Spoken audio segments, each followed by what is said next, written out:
Everybody who's watching this, chances are your favorite basketball conference is the Big East. Chances are you also have a favorite spot that you like to go to meet up with friends or just have a drink.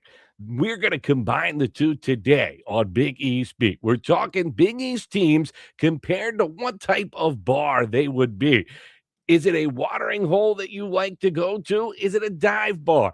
Is it the place no one goes to anymore? Overhyped, underhyped, overcrowded, whatever it might be, that's the discussion. And it's brought to you by our friends at Home Field Apparel. Next on Big East Beat.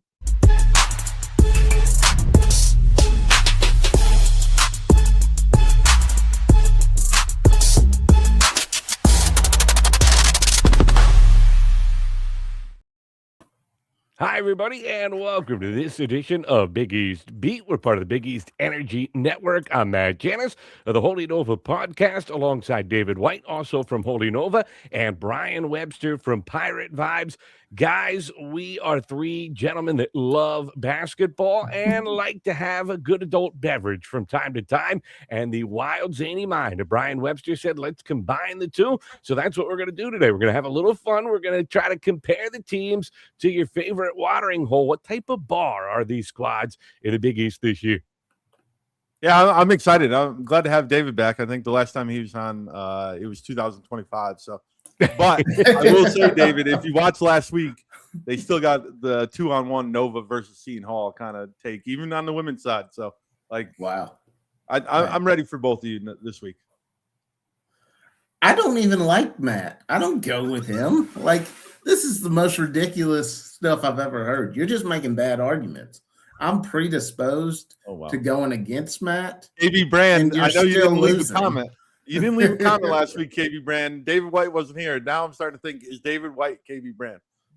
Right. It's true, though. David lives to disagree with me. That's one of the reasons why we do this show together. He enjoys it more than anything. But you do things like we had our pre-show meeting with T and asked him who the second best team in the Big East is. And he said he thought the second best team was Villanova. We're talking women's basketball last week. And you then put together a slide between Villanova and Marquette where you insinuated Marquette is clearly the second best team. No wonder me and T are going to gang up on you. What were you expecting there? It is what it is. It is what it is. That's all. I'm used to it. I'm getting excited for the season. Both teams, both programs are really close. So it's going to make it fun to do the show all the way through, because Hall and Nova are kind of in the same spot on both sides. So, and even those programs, we'll disagree later. So intertwined, too. I think that's the point that makes it so much fun as well, with the Kevin Willard connection and his relationship with Shaheen Holloway. It is very cool. There's no doubt about it. Now, battling for that second or third slot in the Big East, it's a natural rivalry. We're just bringing out the personification of it. David's calling balls and strikes. You're missing the strike zone, my friend. Now, I'm just saying, if we're asking who the second best is between Nova and Seton Hall, like, I'm in a football mood right now. They talk about results on the field. I think there's I two remember games. a game This isn't football. There's from two games. December 23rd. There's two games. We've only played one so far. We'll see what happens in the second one. But as of today, there was a game on December 23rd, and Matt, can you help me remember who won that one? I feel like it was quite lopsided until the final 3 or 4 minutes. Yeah, I feel like it went well for the Cats. A different team in 2026. It's a different team in 2026. We all know. Well, we're going to discuss that and much more. But first, we have to start with my soapbox. And it's summed up like this. Here's my thing with college sports right now. I love them. Obviously, we do this show. College football, college basketball are my two favorite things by a mile. I've got a 5-year-old son who I can't get into college sports to save my life. As a matter of fact, he said, Dad, I just like pro. I like pro better. And it broke my heart a little bit, but you know how you are when you're a father, you just roll with it. But you're still trying to see if you can bring him over to the college side. And then you just start to read about the business side of college sports, and it gets harder and harder to want to bring your 5-year-old into this jumbled, tangled, icky kind of mess that we have going right now. The latest story, Matt Abdelmessa, the general manager at St. John's, forced out this week. Look, I want to be very careful with this because I have a feeling that, there's two versions of every story. and the truth probably lies somewhere in between. There might be some lawsuits coming out of this. I want the Big East Energy Network to be nowhere near it, but there was a audit done of the St. John's athletic department, and there was some funds that were not accounted for properly.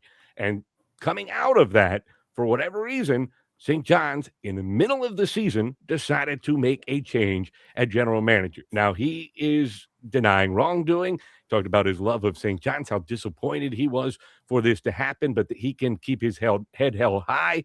You look at New York Post, and they made insinuations to it. I don't know what the truth is, but here's where we are in college sports at the beginning of 2026. I read this story. If this happened 6 years ago, first of all, I would have said, what's a GM in college sports? That's stupid. But second of all, I would have said, you've got to be kidding me. This is one of the biggest stories that we have ever seen come down the pipe. And now in 2026, I barely batted an eyelash at it other than, wow, that's some upheavals for St. John's program right in the middle of the season. I immediately turned to the basketball side of it, didn't think about the ethics, didn't think about the mess that it is, and really that sums up everything that is wrong with college sports right now. This should be a huge black mark, and it barely registers on the scandal scale. How did we get here? How do we get out of it? Are we going to get out of it? It's very depressing when you look at it that way. And as a guy who, again, is trying to get a 5-year-old youngster into college sports, these are the type of stories where I start to think maybe he has it figured out a little bit better than his old man. Yeah, I think anytime you add more and more money and it's more and more out there in front of you, there's going to be more corruption. Look at all the senators that make tons of money off and knowing what's going on in the government. I just think it's the reality when you just add a ton of money that there's going to be bad actors. Now, college sports has not been free of bad actors throughout its history, but right now, like, there's so much money. Like, I don't know. We just became immune to these kind of stories, and it's sad, but it's just the reality right now. Well, you know how we got here. The National Collegiate Athletic Association tucked its head between its tails and decided we're just going to pretend like amateurism means everything for the next 30 years, not do anything when athletes are suing us left and right. And now we're going to leave it up to the courts. I mean, what? Charlie Baker asked Congress to help the NCAA. This is your organization. You let the cat out of the bag. Like, do at something. This point, I agree with you, David, but it's beyond that now at this point. The courts have spoken. There's nothing the NCAA can do anymore. Did they screw up in the past? There's no doubt about it. Were they slow on the trigger? There's no doubt about it. And is the ramifications of it being felt now? For sure. But at the same time, you can't tell me if the NCAA had started to give ground, this still wouldn't have ended up happening. We might be a couple of years ahead. But look at what happens. Every time the NCAA gives a little bit, then it just gets blown so far out of proportion the other direction. The extra year in COVID turns into an eligibility mess. The transfer portal, well, we'll start to give some waivers, some hardship opportunities to allow people to not have to sit out a year. So now people end up suing. And you go, the person I blame right now is a West Virginia AG, because a couple years ago, a West Virginia player wanted to transfer. They made him sit out a year. For whatever reason, that was not enough time or too much time for West Virginia. So they decided to sue for immediate eligibility. And boom, here we have the transfer portal. Well, everybody's an instant free agent over and over again. I just don't think that putting it all at the feet of the NCAA at this point does it.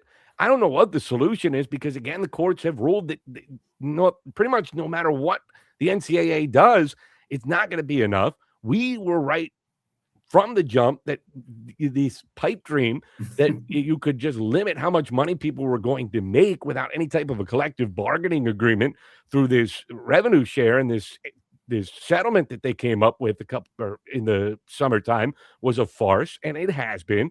You've seen this in the football portal where guys are making $6.5 million for one quarterback. Got offered $6.5 million. You're supposed to have $20 million for your entire athletic department. It's all a mess. I don't know what the solution is, but I do know they better start to clean it up.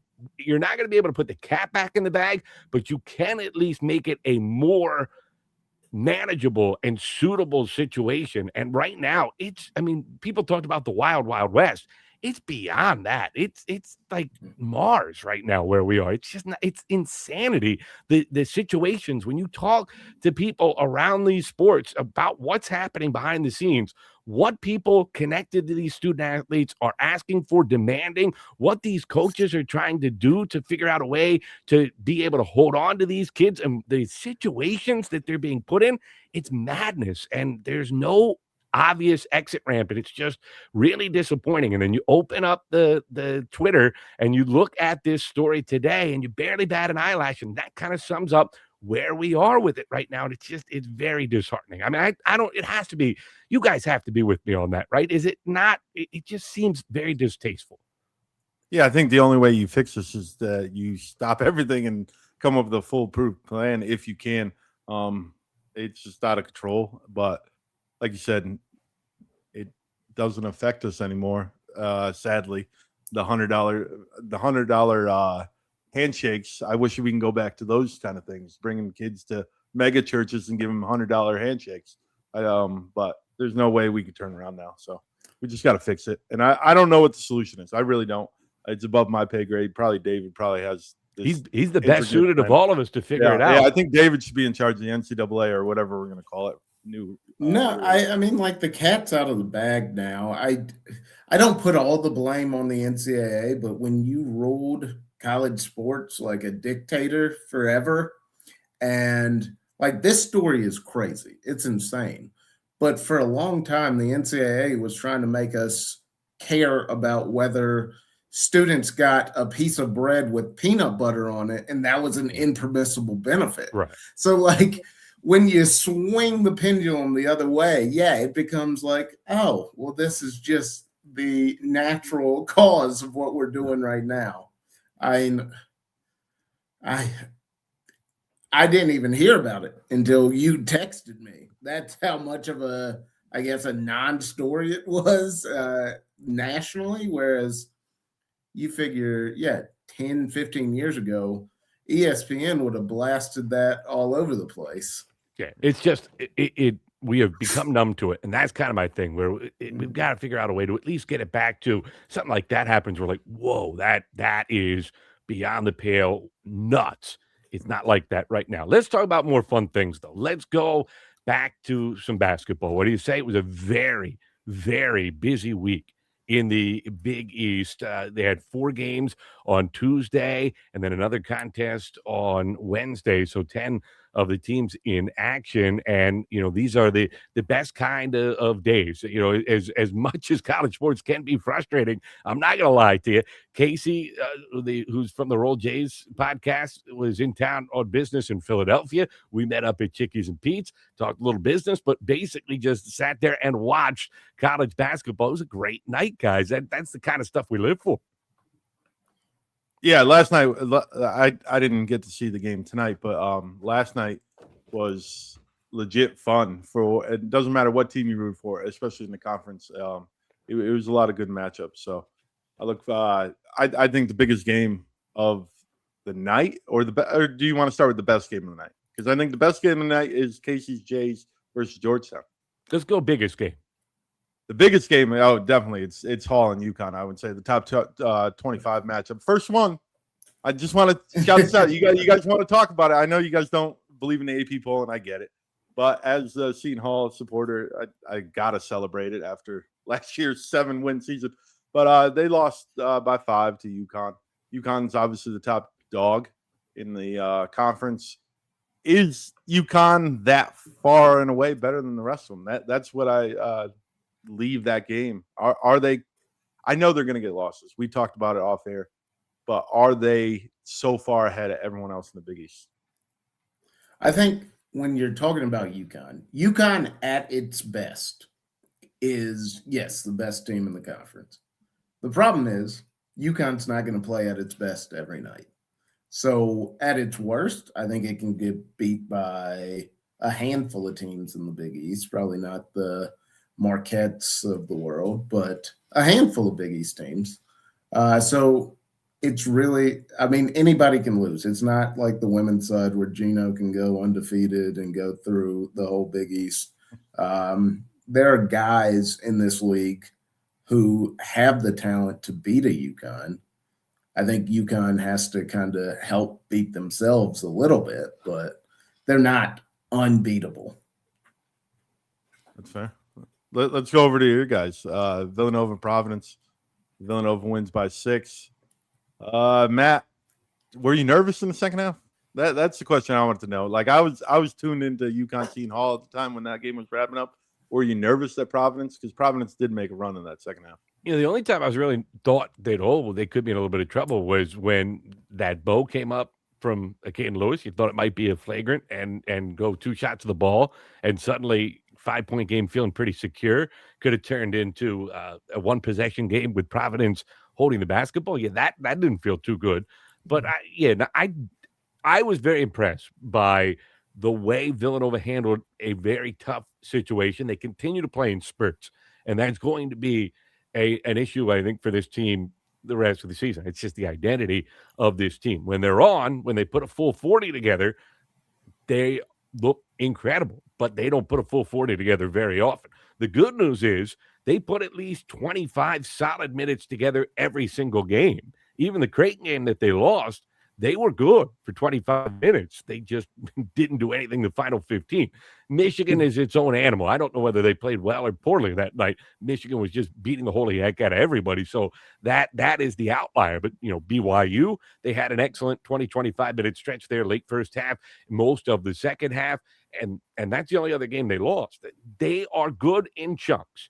Can they figure out how to get there for 40? That's how they're a team that can potentially win multiple games in the NCAA tournament. But right now, when you're winning road games like that kind of solidifies yourself as, barring something disastrous happening here down the stretch, they're a tournament team. And that's a big deal considering where they were after Jay Wright retired over these last 3 years to where they are in year number 1 of Kevin Willard, putting it together with kind of strings and Band-Aids as he goes in the portal during the offseason. Pretty impressive stuff. Definitely. David, what about Creighton, Georgetown? Overtime game. Creighton took a 3-point win over Georgetown. Georgetown struggling. They're 1-5 in the Big East. Is Creighton back, or is it just the Georgetown? Austin Schwartz is a bucket. I just want to shout out Austin Schwartz because 33 points in any Big East game is impressive. Is Creighton back? That's the thing. If you watched the Roll Jays podcast yesterday, they released a show saying that they need to readjust their expectations with this team because they thought they were a top 25 team, solid tournament team. Can they make a little run here and pick off the teams at the bottom, inflate their record a little bit, and then maybe steal a game against St. John's or UConn? Yeah, I mean, I think we did a show a while back where I said I'd trust McDermott as a coach to right the ship, and I got a little pushback. I mean, I don't know if they're back. I don't think Georgetown is that good this year, so the overtime with Georgetown isn't exactly giving me a whole lot of confidence, but I trust McDermott to put his guys in the right situations, to put them in a place where they can win games. I think that they can beat the bottom of the league, like you said. Does that lead to at-large bid? I don't think so. I don't think they did enough in the non-conference to seriously, unless they beat, I'd say they'd have to take 3 against St. John's and UConn to really. I don't know if they have to do that. I don't know if they have to go that high. I think if you put the 8 games against UConn, Villanova, Seton Hall, and St. John's, they've got to be above 500 in those games and then beat pretty much everybody else. I mean, they played such a hard non-conference schedule, and the metrics like them. I mean, their numbers in the net are pretty good. So I actually do think they're in better non-conference standing than a lot of people do, but they have run out of a lot of margin for error. They're going to have to win more games than they lose against top-tier competition, which is not easy. I mean, I think the most likely outcome is they go 3-5 in those 8 games. They're going to have to go minimum 5-3. But they got the win at Villanova, which was a big deal. That helps them kind of get on the right page there. The bigger question to me coming out of this game, guys, did Creighton win that game or did Georgetown lose that game? It's a 7-point Georgetown lead with, 1:55 to go. Complete collapse from the Hoyas, but also heroic shot making from Austin Swartz. I mean, that guy was incredible. I really don't know where I land on that one. What do you guys think? Well, Georgetown, they did the same thing. They fell apart against Seton Hall. It seems like Georgetown can't put a full 40 minutes together. They've got enough talent. They really haven't been blown out. I think their biggest loss so far this season is 12 points in the conference. They've been in a lot of games. They just cannot put the full 40 minutes together. And Cooley's got to figure it out pretty quick over there. You guys know how I feel about Cooley. I think he should be on the hot seat just like Kim Edwards.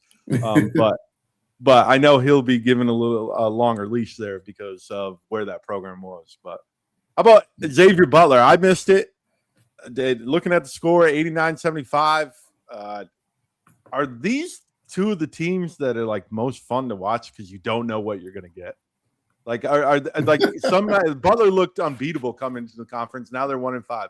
Xavier loses to Santa Clara, which Santa Clara turns out to be a good team. They lost to someone else too, right? Didn't they lose to Buffalo? They lost to another. That was DePaul that lost to Buffalo. Oh, that was DePaul. But it just seems like Xavier and Butler are on. By the way, I said Xavier right like 4 times. Very good. We're giving you the credit. first time you said Xavier. I just did I? Yes. Yes. You fixed it later, but like that first one, there was a definite X in there. Oh man. but like these two teams are fun to watch. They're sneaky because you don't want to lose to them. Villanova, Seton Hall, you don't want to lose to them, but when they're good, they look pretty good. Am I right? Or am I just looking at scores and going, oh, that's cool? I mean, I think that Xavier has looked better since that time. Obviously, they've looked better since. I don't think you can get much worse than that Santa Clara game. But in this game, Butler just looked totally outmatched. They got killed on the boards. They gave up 16-0 boards. It seemed like they didn't really know what they were doing. Defensively, especially. I mean, to give up 16-0 boards, you are not rebounding at all. But I think that Xavier is better. I think Butler has kind of returned to the mean of where we expected them to be after that, before the season, after a good non-conference schedule. But that's where I fall on this right now. They're interesting in the middle of the pack, that muddled middle. Yeah. It feels like two teams on the vertical, the scale thing, whatever you call it, the graph. That's what it was in math class. I could never the X and Y axis. Yeah, they're crossing right now. One is going down, and the other seems to be going up as a program.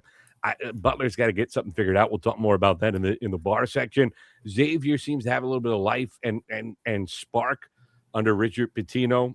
I don't know how that translates against the best teams. It certainly didn't against UConn, but I do think that, as you alluded to, Brian, they're just frisky enough, but their numbers are just bad enough that they could ruin a team or two's resume if you're not careful. You got to come to play, especially in the Seton Hall Center, where it's very difficult to get a W. How about St. John's Marquette? St. John's beat Marquette. I mean, they just whooped them in the second half. They dropped 92 on Shaka Smart's team. And I thought Rick Pitino's quote afterwards, we were talking about questions coming out of this game. Was this a quote that you feel any better about as a Marquette fan, or is it one of those quotes from Rick Pitino that every once in a while he has that makes opposing fans want to punch him? Pitino said, to be so young and inexperienced, but to play so hard is really a testament to what Marquette is all about. Really? I mean, that's what you're going to – I understand you're trying to be gentlemanly. I think he likes Shaka, so I understand what he's trying to do. I don't think he helped Shaka there in any way, shape, or form with the fans.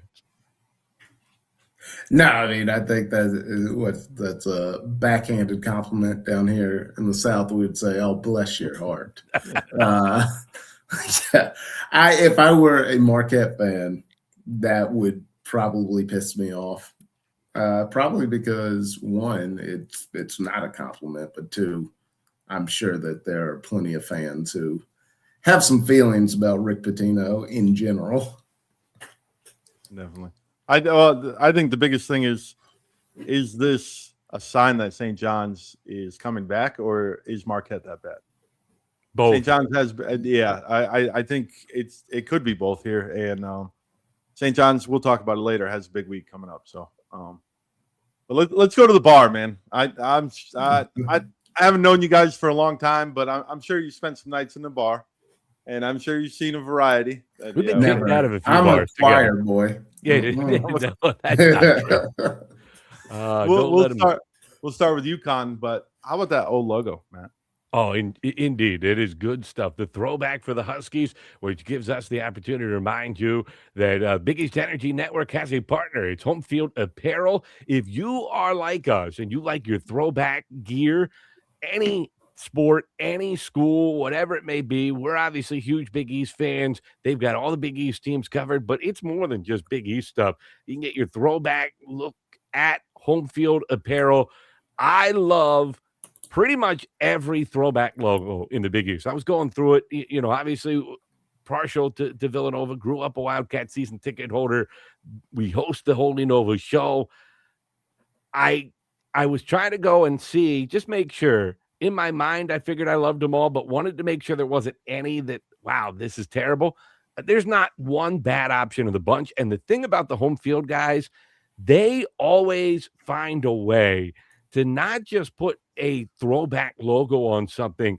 They give you a beautiful looking piece of merchandise, but it has that vintage feel. It doesn't look like it's something that was designed in 2026. It looks like it was designed in 1987, but built in 2026. So you get the modern quality, but with the true throwback look, which I think is a big deal when you're trying to go old school with your threads.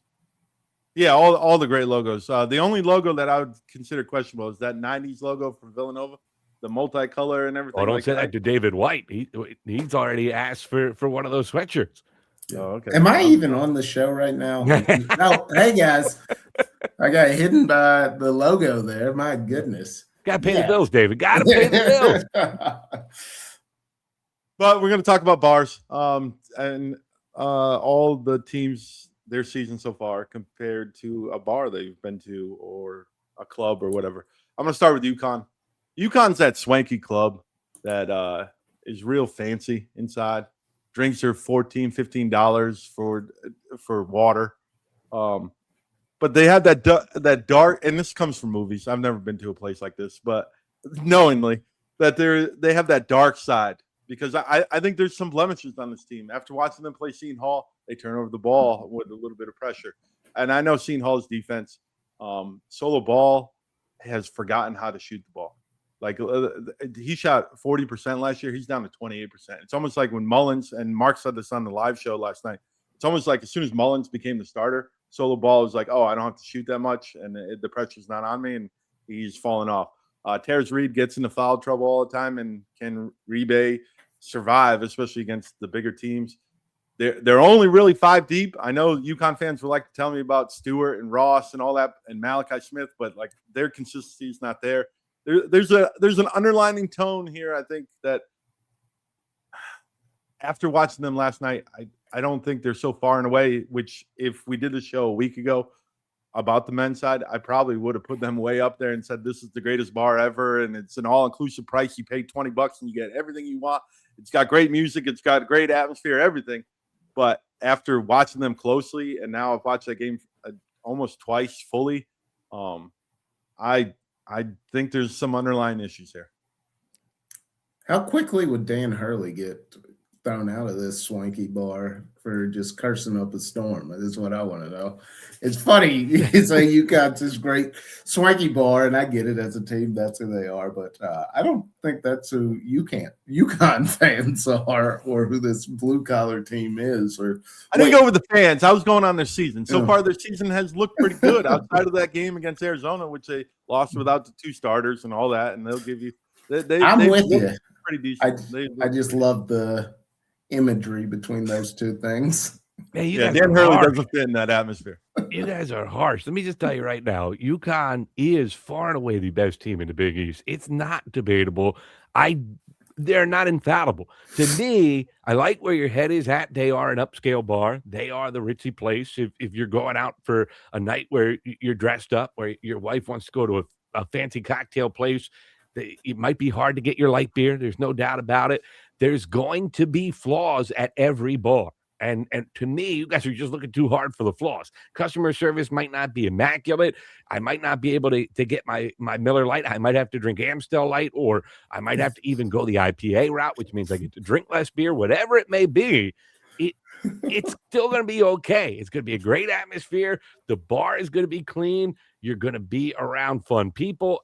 To me, UConn's by far the best team in the Big East. Are they perfect? No, there are some flaws. Are they going to win every game of the Big East? No, certainly they are not. Would I put all my chips to the middle that UConn's going to win a regular season title? For sure. I just think they are clearly head and shoulders better than everybody, and I think they're a Final Four team.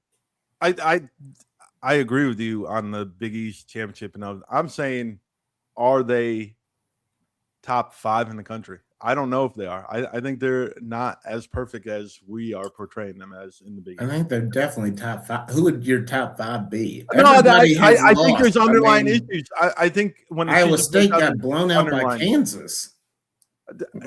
I get that, but when I think there's underlying issues here where they're not and maybe I'm thinking through the 23-24 lens where they come in and they smash it. Like there's some things where you can take advantage of.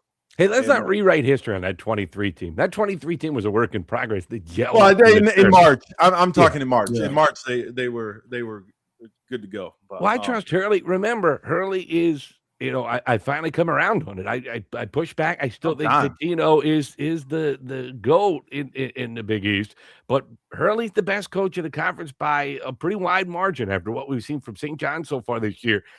It's a process with him. Give him time with this group. They had so many pieces out early. They're just now starting to get the full arsenal together. Takes time to gel. You got a lot of talent there, so you're trying to solidify some roles. You got a lot of young guys that are playing important spots. It's not going to look flawless. It's still really, really good. I think you guys are being too, when I say you guys, you and Mark are being just a tattoo art. I understand you want perfection if you're UConn. After what you saw in 2024, you're chasing that.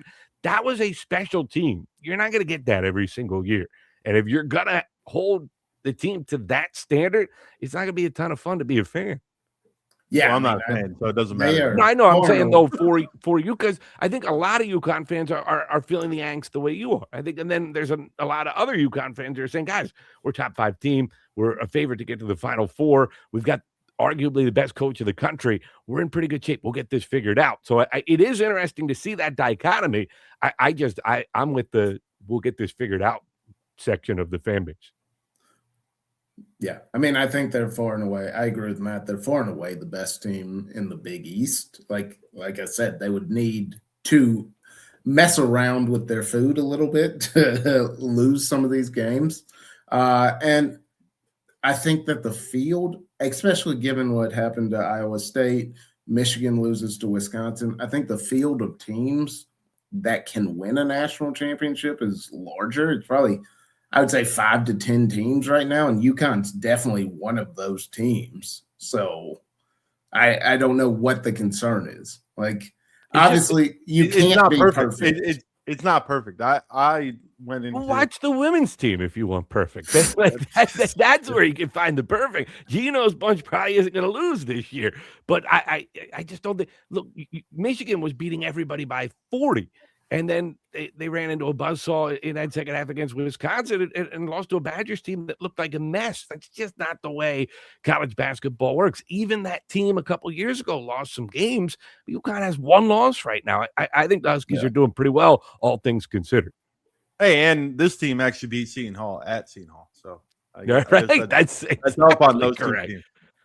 Those 2 teams. All right, to go from the best team to the consensus bottom team, David, this is yours. What kind of bar is Marquette? Marquette is like that pop-up bar. They were awesome. It was a great bar, great vibes, a lot of people there. But then it's gone. You remember that episode of Seinfeld where George goes to that bar? He's got all the models all on him because he talks about Susan dying. And then he takes Jerry, and the bar is a meatpacking plant. That's Marquette. They had Tyler Kohler. They had Jam Jones. They were riding high. It looked like this bar was going to be great, and now it's gone. I don't know what has happened. They're young, but it's disappeared. I didn't expect them to be this bad. I expected a step back, but this bad is hard to believe. I think even in his Texas years, Shaka's teams have always fought hard the entire time. I know what you said about Pitino's quote, but this team seems to give up a lot as soon as they start to get down, it snowballs pretty quickly.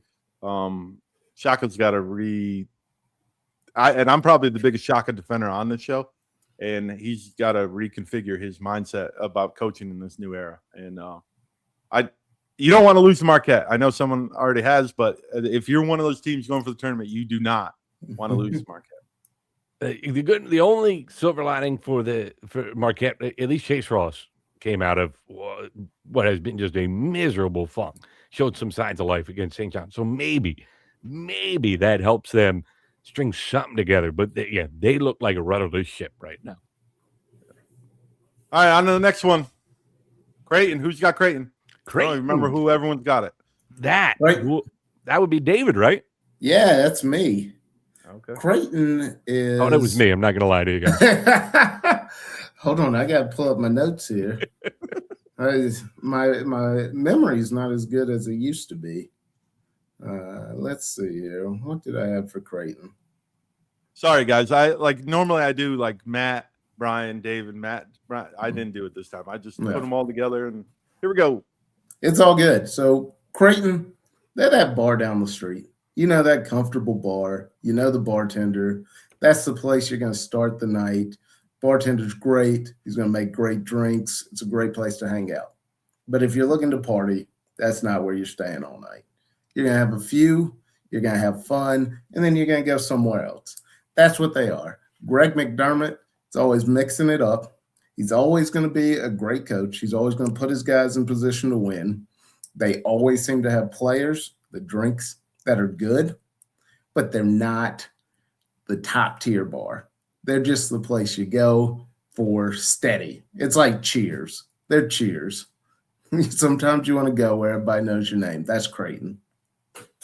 How many times will we allude to Cheers over the course of this game that we play?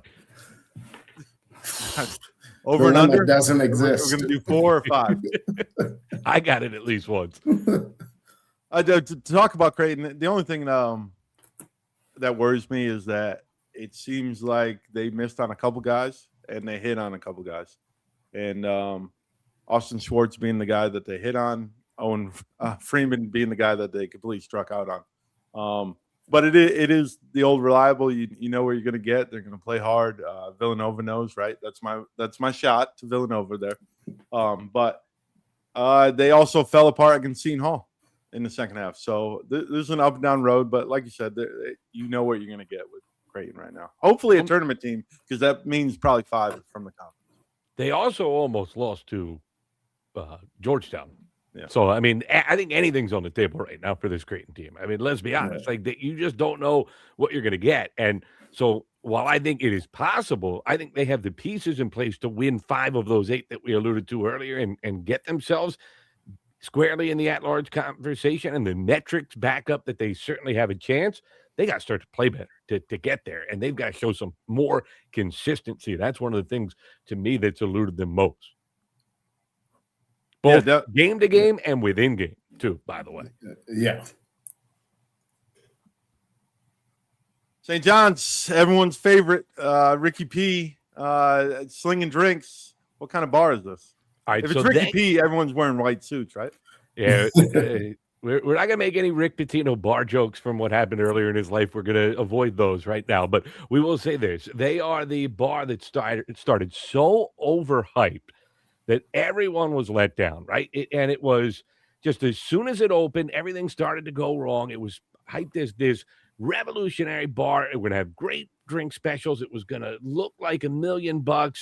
Every type of liquor you could possibly want, all the beer selection, even a wine opportunity if that's what you like. And suddenly you got there and you were out of drinks already. The prices were much higher than you had anticipated. The service wasn't spectacular. It wasn't bad, but it just wasn't what you thought it would be. And because it was so overhyped, people got mad and got upset. And the hyperbole came out, right? This is terrible. This place stinks. I'm never coming back. What in the world's going on with this place? And then suddenly you wait a month or two and you don't have another option. It's pretty empty. You know you can get a seat at the bar. So you wander in and you realize it's pretty good. I mean, it isn't revolutionary, but this is a pretty good bar. And that's St. John's right now. They're pretty good, man. They're probably the second most talented team. It's still in the Big East. They, at worst, are going to be the third or fourth best team in the standings. They seem solidly in line to make the NCAA tournament. They had lost to, for the most part, pretty good teams. You could argue about Kentucky. I know they had the disaster against Providence. That clearly was rock bottom.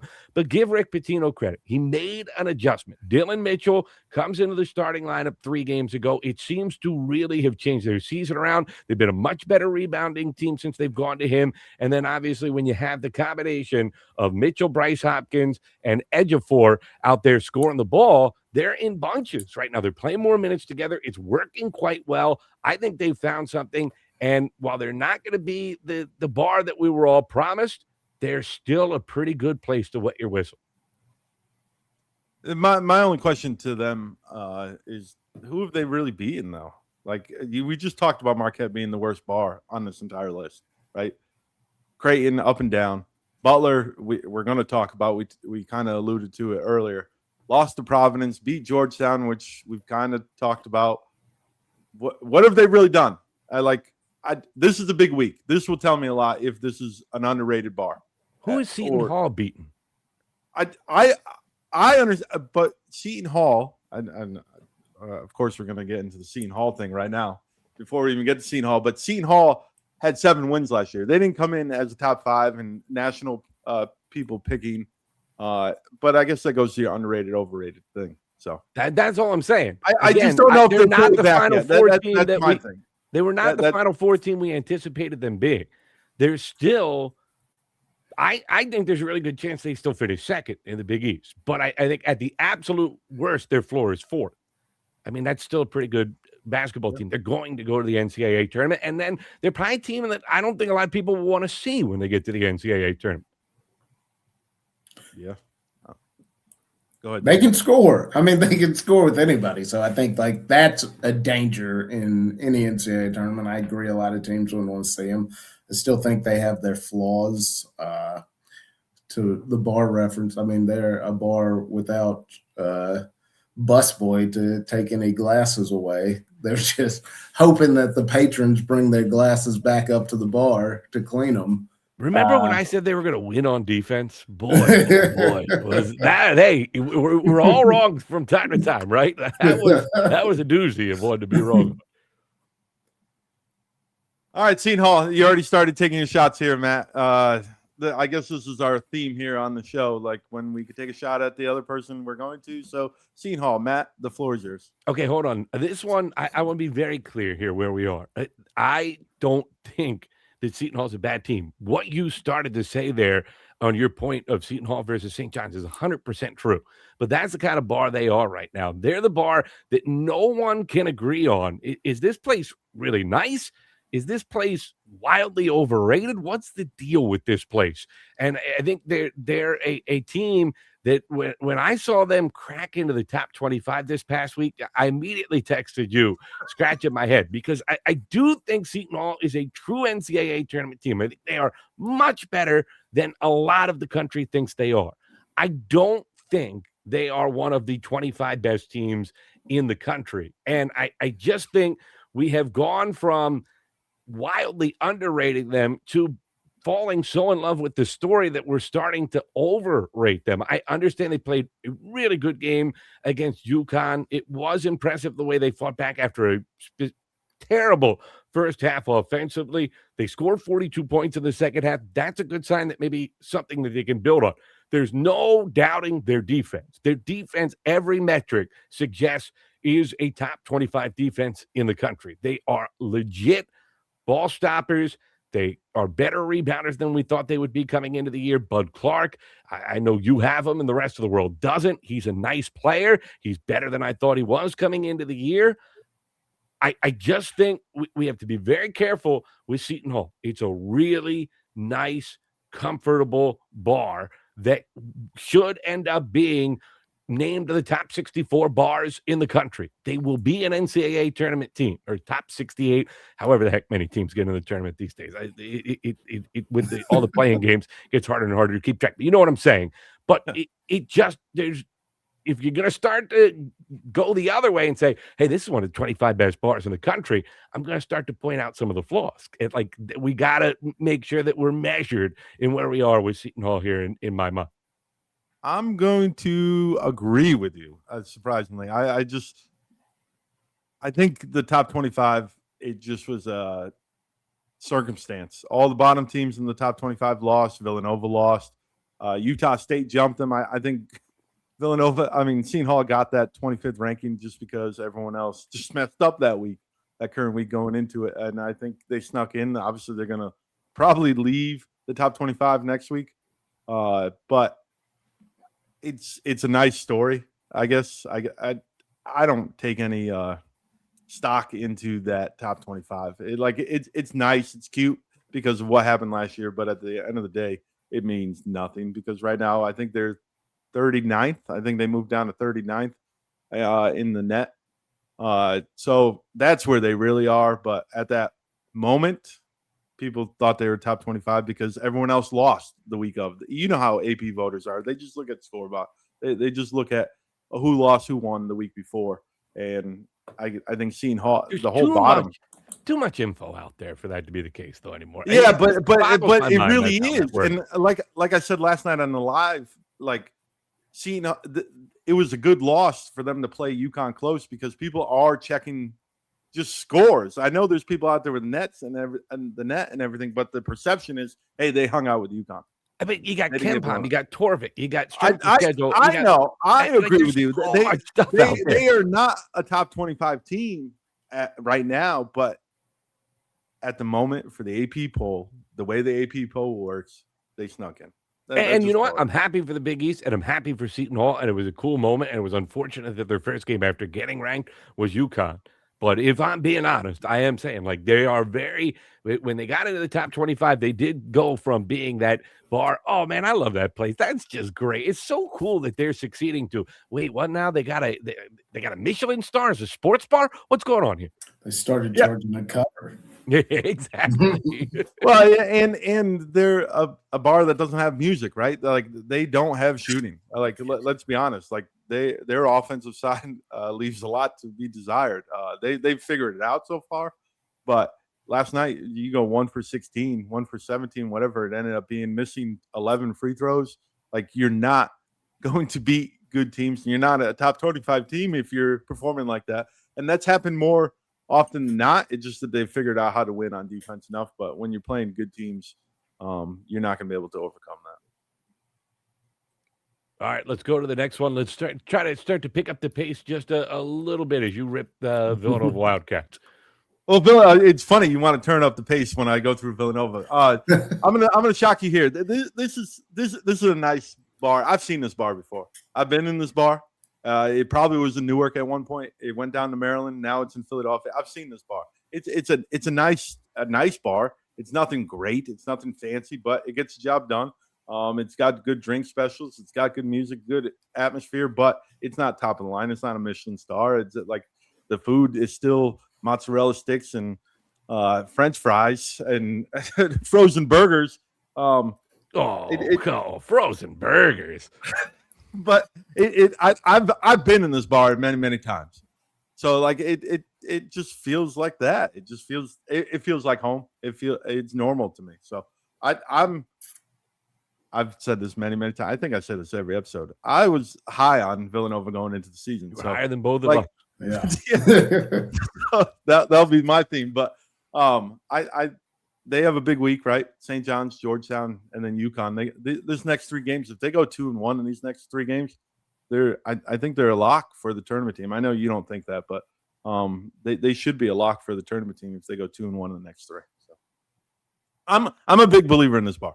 I'm going to take your analogy one step further, and then I know we got to move on. I don't want to get stuck in my Villanova quagmire that I can get us into. I think they're a bar that, hey, they brought in a new chef, and the chef knows how to turn a profit and make a good meal.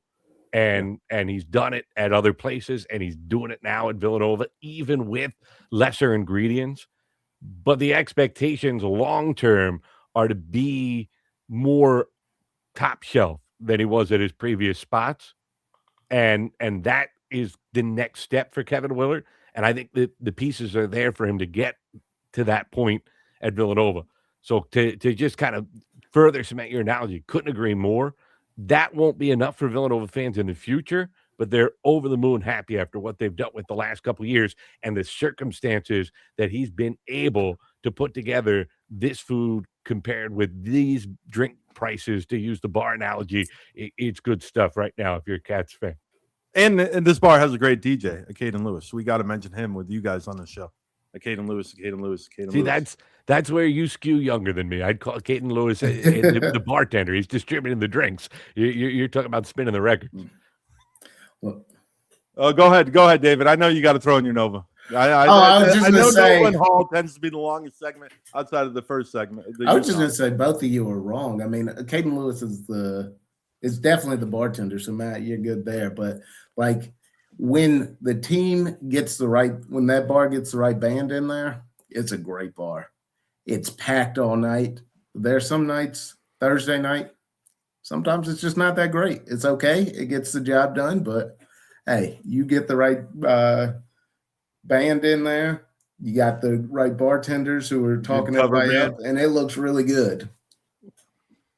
All right, Georgetown. Georgetown's that bar that has the great name. It's a bar that you've kind of grown up on, but it fails a lot of health inspections. It's kind of a little dirty. It's not a complete bar, but it's a good atmosphere. I really think they have talent on the team. They just can't figure out the management there. Just seems a little bit off. And I just think Georgetown, I say the management needs to change, but a lot of people are disagreeing. They're like, let them figure it out. It was the previous manager wasn't that great, so let him figure it out. But I think he better figure it out by the end of the season, or he's got to be on the hot seat. The previous manager was an abject disaster. You're burying the lead a little bit about that previous manager. The previous management, if you come with that any of the receipts, and the IRS was come called him. 3 years, you should be able to turn around and it be a complete product, or at least Seton Hall, Villanova. Like Willard's a year, right? Willard's a year, and that was a disaster. That really was a disaster the last 3 years or 4 years, whatever. Neptune was there. Like Seton Hall was a disaster last year. He was able to turn that around. In this era, you don't have that time. And for some reason, they keep giving that. This bar is not the manager. The problem with this bar goes back to ownership 15 years ago, who kept hiring his best friends to be managers, and they didn't know what they were doing. That's the problem with this bar. They've dug themselves in a hole. They're trying to figure out ownership now, but the owner it hurt them for a long time. Yeah, the ramifications. By the way, I thought we were going to call him a speakeasy because there ain't going to be any people there at any of those home games anytime soon. I know that much for Georgetown. Go to Xavier. This is just like the podcast Roll Blob. Like Dana's. Sometimes it's electric in there. Sometimes it's dead. It's crickets. You hear an echo from Cap and Kenny and all their voices. It's never dead if Cap's in there, Brian. It's always bumping if Cap's in there. I'm saying the background. Yeah, you're right.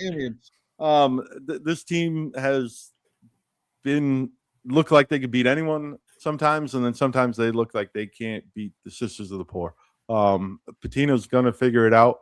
I think this is a good spot. I think it's been a good first season, honestly, up to right now. It hasn't been perfect, but I think it's on its way up.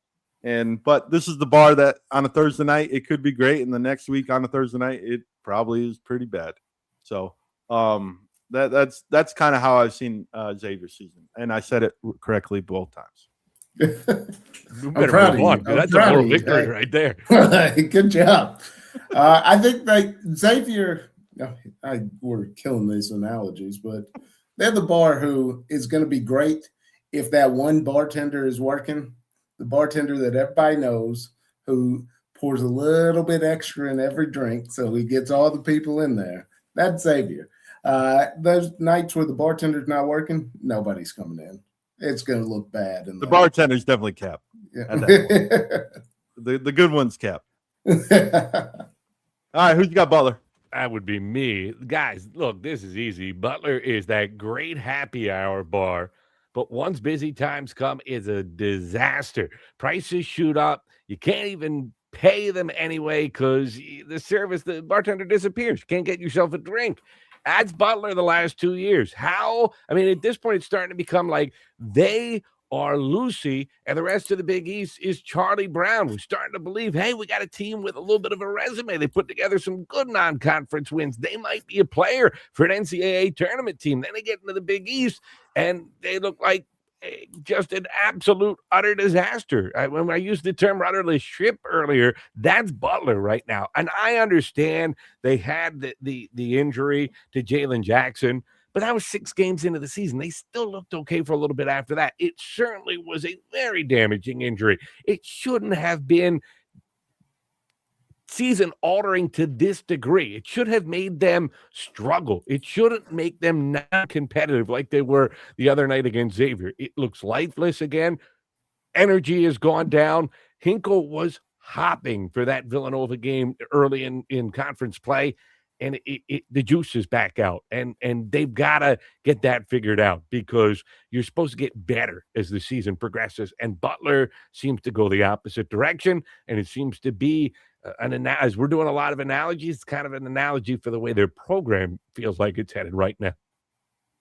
The crazy thing about Butler is they've got a great bartender in Bizjack. I love watching Bizjack. He might be my favorite non-Seton Hall player to watch in Ajay. But after that, there is no staff. If those two guys are off, like there is nothing. So I can't agree more with Butler, and I'm so glad Seton Hall is getting Butler in the game after UConn.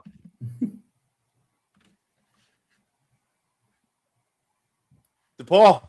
That's my boys right there. Here we go. DePaul, sneaky good dive bar, right? Not upscale. You don't really expect much of it, and you might be talking differently about it if you did expect anything more. But you say things like, wow, they're different. Is this place still a dive bar, or is this actually good now? What's going on here? I liked the beer. The beer is still pretty cheap. The food was very edible. The conversation with the bartender was incredible. Atmosphere. The music was there, but it wasn't too loud. I couldn't have a conversation. This place is pretty decent. I think that's DePaul right now. If you look at how they have competed against the best teams of the Big East, barring the second game against UConn, but the first time against UConn, great first half, fell apart down the stretch. Really competitive against St. John's, should have beat Villanova. Then they come back and win 2 games in a row. DePaul has a 3-game stretch where they can get themselves above 500. And if they can win the next 2 and be at 500, come into a home game against Brian Webster's Seton Hall Pirates, it is going to be one heck of a scene out there in Chicago. Chris Holtmann is starting to capture the imagination of the DePaul fans. You felt that connection preseason when he started talking about the free pizza. Oh, yeah, by the way, guys, it's a bar with free pizza for the students. This is a good bar. It's a good bar, except as a little nod to Chicago, every once in a while, somebody in the bar tells you to take a shot of Malort, and it just all goes downhill from there. Yes. Sometimes the open shots don't go in. I would agree with that. That's fair. Not even that. Like, I know you're talking over the next 3 games, but after that, they play Georgetown and Xavier. If they can win 4 out of the next 5, I'm saying they're going to lose Seton Hall. But if they can win the next 4 out of 5, and then they're hosting St. John's, they can really make a statement over the next couple weeks. So styles make fights. That's going to be a defensive rock fight against Seton Hall, man. That's good. There's not going to be a lot of points. Can we agree this is like Seton Hall light? Like, this is really they're kind of similar teams. Like, they're going to play tough on defense. I think Seton Hall's got better defense, but maybe DePaul has better offense. I'm not 100% sure. I think they're pretty close. But Hey, Brandon Macklin coming back from that injury. I mean, you talk to the DePaul guys.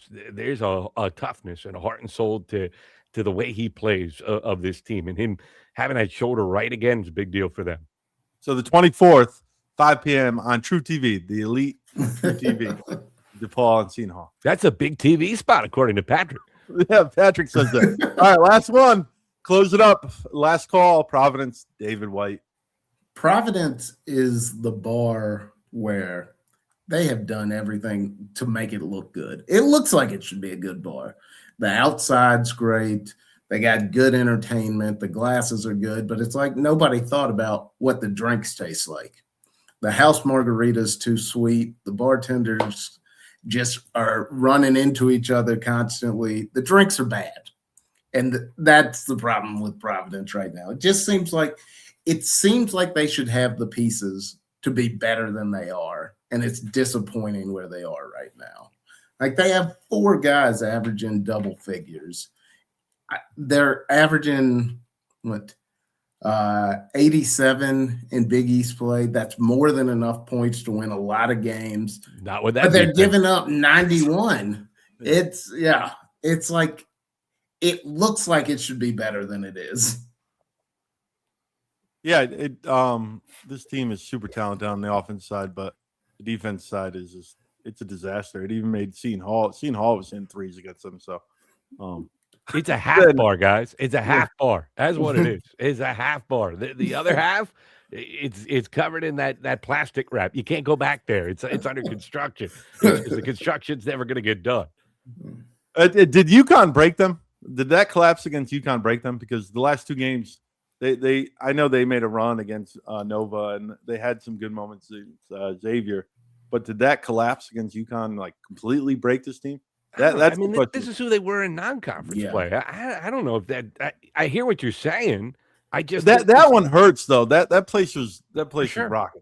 For sure, it's an emotional letdown. I mean, I actually was impressed that they responded and have at least been competitive since then. That's normally the type of game you follow up with, 2 weeks of. That's what I'm worried about for Georgetown here coming out of that Creighton game. Is it doesn't go rock bottom here for the next couple of weeks? I just think Providence is what it is. They can play offense, they can't play defense, and they can't play on the road. That's a really bad combination. All right, so that's all the bar comps that we got. Leave the best Big East bar as a comment, and we'll highlight you because now it's coming up to comment of the week.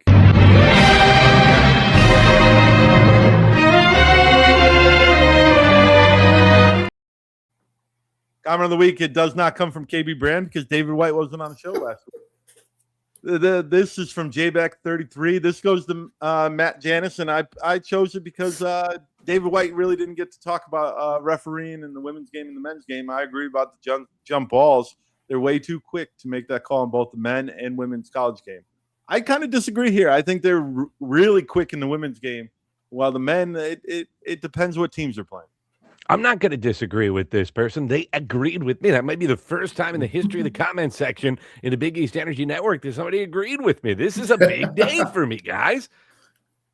No, I mean, I think officiating has been going downhill for a long time, from jump balls to everything. Can we figure – Matt and I talk about this all the time. Can we figure out what a flagrant one is? It seems like anything that's a hit to the head is now a flagrant one, whether it's excessive or not. Like, if you just sneak up behind a guy, that's my biggest issue, and not jump balls. I think that they do call jump balls a little quick on both sides, but I think that refs are trying to avoid calling a foul, because I think a lot of times when somebody goes in for that jump ball, if the offensive player rips it away, it's going to be a foul. So I think they're trying to avoid calling the foul by calling the jump ball, but the flagrant fouls have just gotten absolutely out of control. Also, can we maybe put a point of emphasis on if somebody chucks a basketball at someone else, that's technical foul, and maybe call it at the moment, not retroactively when it's too late to give free throws. Just saying, there might have been something like that at the end of the first half of the Providence Villanova game where an official was staring directly at it and just chose to not worry about it. But if you look at a guy wrong after making a big three in a high emotion moment, Yeah. Tee him up, no problem. Like, what are we doing here, guys? He chucked the ball at the person. Let's prioritize here, about what we need to take a hold of and what we can let go. Yeah, and well, I think one of the most egregious things I saw was a flagrant where a center caught the ball facing away. A guard comes behind him and he tries to turn and he hits him in the face, and you're calling that a flagrant one? Like, what is he supposed? All he did was turn. Is he supposed to look? Hey, excuse, is anybody back there? He's got to get one of those reverse beepers. Is what he's got to get. What? Oh my goodness. That was comment of the week. Thank you, JBack33. Like I said, leave a comment and you'll be featured on next week's episode. All right, Matt. I think this is probably one of your favorite segments that we do every week. What to watch for? You like to kind of look into the future. I threw the old TV. Do you remember those type of TVs? That's my grandparents' TV right there. My grandfather worked for RCA. That was a big part of his thing. Joking. He went to Villanova. That was his first TV. Do you say me? Oh, come on, man. Just because I'm bald doesn't mean that I think I'm the oldest one here. And I never had that TV. I did have the console TV though. I was gonna say I did have the VHF, UHF, where there was a clicker that went one way at the top and a clicker that went one way at the bottom when I was like 6 years old. I do remember that. Yeah. What to watch for? We talked about this earlier a little bit, alluded to it. St. John's got a huge week. Seton Hall and Villanova.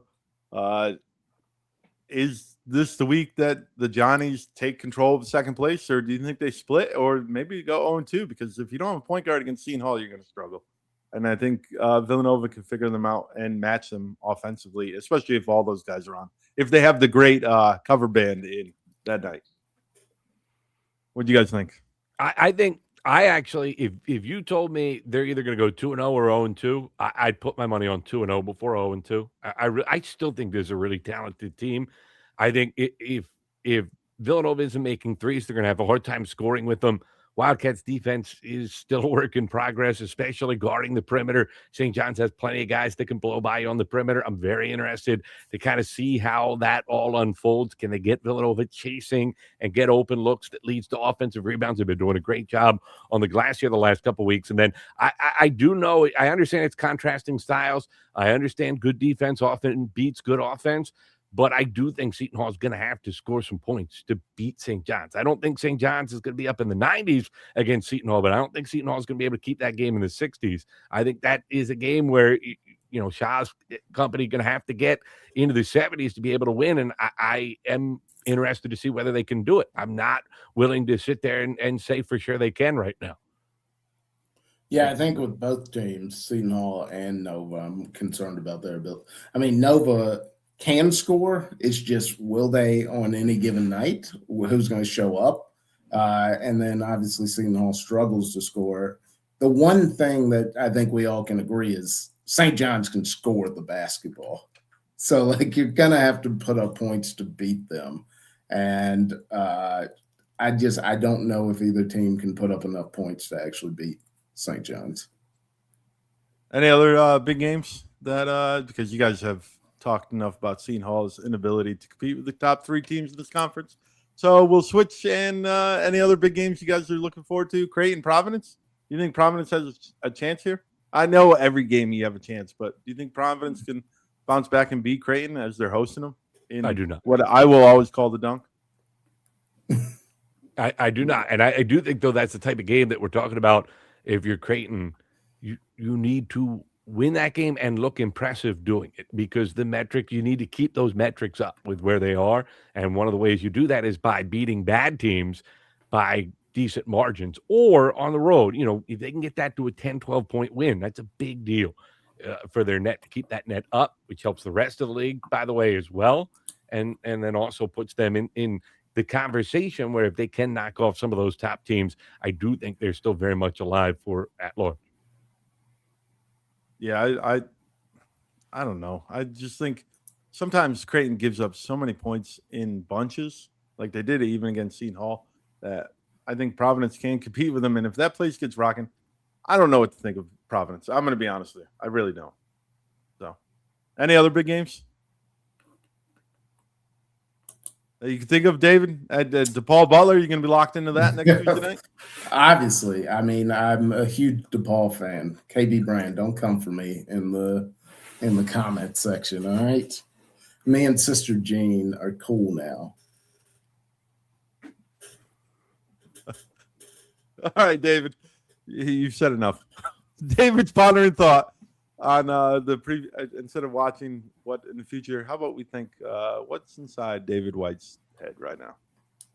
Well, that is a dangerous thing to get inside.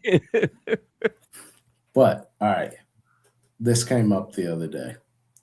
I swear all of these things like actually come up in conversations, but if I can say that you can go back in time and replay a day of your life, but you're not going to know what day it is until you actually wake up that morning.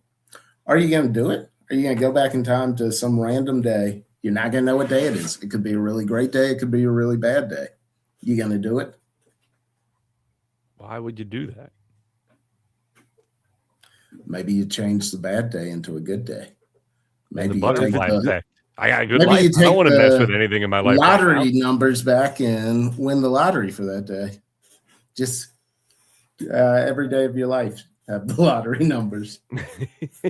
I mean, if you told me that I had a 75-25 chance of it being one of the 10 happiest days of my life, yes, I would do it. If it's just a random, it might be a good day, it might be a bad day, it might be a meaningless day. Why? Tomorrow, I'm looking ahead. I'm not going back. Now, when my kids get older, that's different. Like when my kids get older, they chance to revisit a kid. If I lose my parents, then that would be different. Yeah, I'd like to. Maybe it'll be a day where you see your grandparents. That all that goes into your mind. I definitely agree. But like, if you can't dictate what's definitely going to happen, I've been, knock on wood, very fortunate enough of, outside of my grandparents, pretty much everybody in my life is still alive. So I don't have anybody I need to go back and that I would have a good chance of getting to see. So no shot. I wouldn't want to risk messing up my life now with the butterfly effect. With my luck, I'd screw it up something fierce. I think Matt only has one question if he's going back in the day. Who's the head coach of Villanova? Because it's the Kyle Neptune era. He's not going back. Like Steve Lapis, maybe he was younger, but outside of Jay Wright, he's definitely going back. So I'm going back. Why not? Every time? 50, it doesn't matter? Huh? It doesn't matter the day? Every time you're going back? Yeah. Wow. Why not? Experience it. See what it's like. Maybe it's not as bad as you remember. Maybe it's better than you remember. Boom. Y'all are you're living your lives in fear. This goes back to the whole food thing. Just go back. Just go back. You're living in the past, man. You're living in the past. You're criticizing us for living in fear. You're living in yesterday. Look to tomorrow. No, I'm just saying, why not? What's the downside? Why not? I mean, you lose a day at the end. You wasted a day where who knows what could have happened in that last day that you don't get to live now. Wait, does your life start over from that day? So it goes on the second day, or is it just one day and then you're back into your present? No, it's just one day and you're back. Oh, I'm not doing it ever. I'm good. I like my life right now. Time hop. If you told me that the odds are tilted towards it being a great day, yes. Again, when your kids grow up, then this all changes. Then it becomes a yes, because you'd hope that you go back to a day when your kids are little. Right now, my kids are little bit. I'm living that life right now. I'm in that grind. I don't need to go back to that. I'm good with where I am right now. All right. Living in fear that you might have a bad day. It's not that I just don't see the point. I can have a bad day tomorrow. Yeah, I don't need to go back to have that bad day. Like I'm gonna have bad days in the future. So why do I have to go back? But I don't know what kind of just thrilling, exhilarating life you guys live, but like 70% is just going to be a mundane. Like I don't have to work in an office anymore. Like there's a real good chance you're going to send me back to a day where I spent 9 to 6 in a minor league baseball stadium. Like I don't need that. And then you would remember how much fun you actually had. Man, just Live in them. Live. Wait. Remember, I am living. I like remember life the right best. now. I'm the good with times, today. Remember the bad times. I'm going back. So when you come back to the present time, though, do you remember the original day or do you remember the new day that you just relived? I remember the new day. Are you guaranteeing me that there's no trickle down effect? That whatever you do doesn't Sure, impact? I'll guarantee you that the butterfly effect is not going to happen. I might do it then, because then, maybe, because then maybe you see a loved one that you lost. I probably would take the chance for that. Maybe it's a day that we spent with my grandparents who are gone. Okay, I see what you're saying in that regard. If you promise me no butterfly effect, there's probably not a big risk. And plus, if there's no butterfly effect and I'm doing something I don't like, I just leave. I'd leave the office. Why work? Take the day off. Go make it a good day. That's fair. Mm-hmm. All right, that'll do it for this edition of Big East Beat. By the way, for the rest of the world, we taped this on Wednesday night. We were all dealing with the Verizon outage. So when Brian was talking about the upcoming schedule, my phone started buzzing about 1,000 times because I finally got service back. And I don't know if you guys have been dealing with that, but I just got all the text messages that I didn't get all day long because I had SOS on my phone as my service. So apologies for not paying attention, but hopefully this is the Surface is here to stay and we're back in the technological world. Or maybe I will take up David's offer to get that time machine for a little bit. We'll be back next week, though. Our normal slot is going to be Wednesday mornings. We'll be back most of the time on Wednesday mornings. Obviously, our partner shows with Pirate Vibes and Holy Nova based off of those team schedules. If there's a big game coming up, we will order from there. But most of the times we're going to be with you every Wednesday, 7 a.m. The show will debut. It'll be there in perpetuity on YouTube. For David White, Brian Webster, I'm Matt Janis. Our thanks to Home Field Apparel for their support of the Big East Energy Network. And this has been Big East Beat.